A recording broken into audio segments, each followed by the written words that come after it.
Today's topic will be heart-to-heart connections. Hi, welcome to the studio. And if you haven't been here before, I'd like to say welcome. Now, I've often talked about connection and relationship to my jewelry.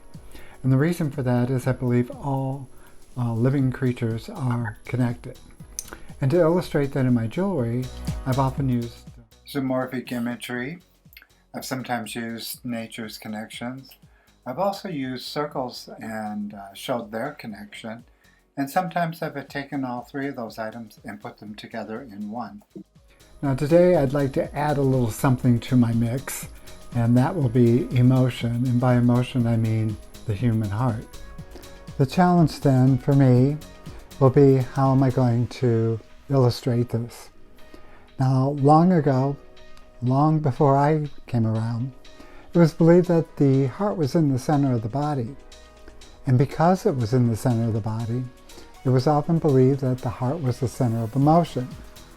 Now, today we know the heart's not quite in the center of the body, but we do associate the heart with emotion.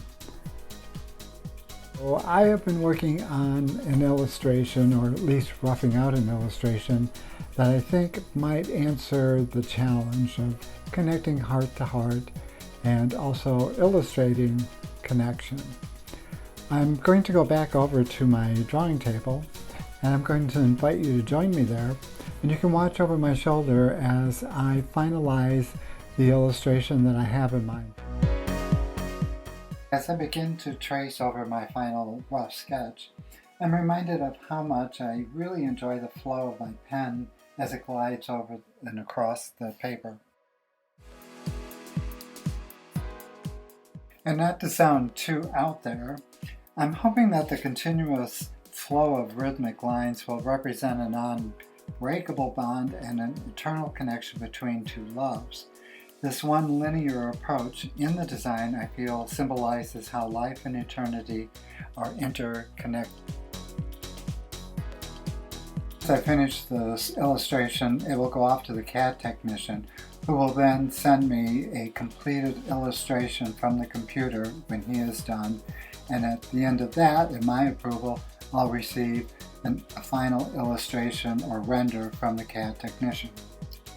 And now that I have the casting and I compare it to my drawing, I think it all looks pretty good.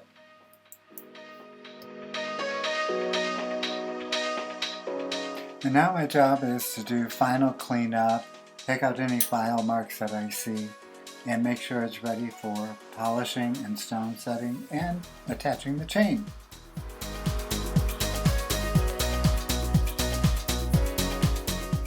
So soldering the chain to the pendant itself is a rather delicate task, since the chain itself is so fine that it heats up and could melt very quickly before the solder is ready to flow.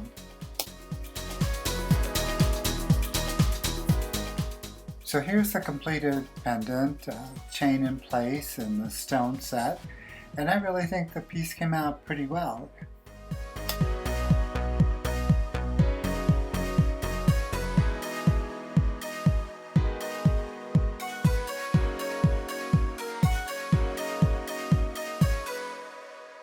Well, so there you have it.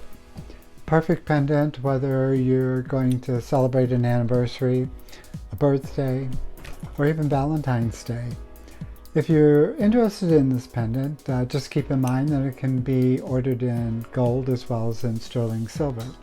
All you have to do is reach out to me at henryalfring@gmail.com. I'd love to hear from you, and if you have comments, I'd love to hear from you. Until my next video, I'd like to say stay safe and be well, and I'll talk to you soon.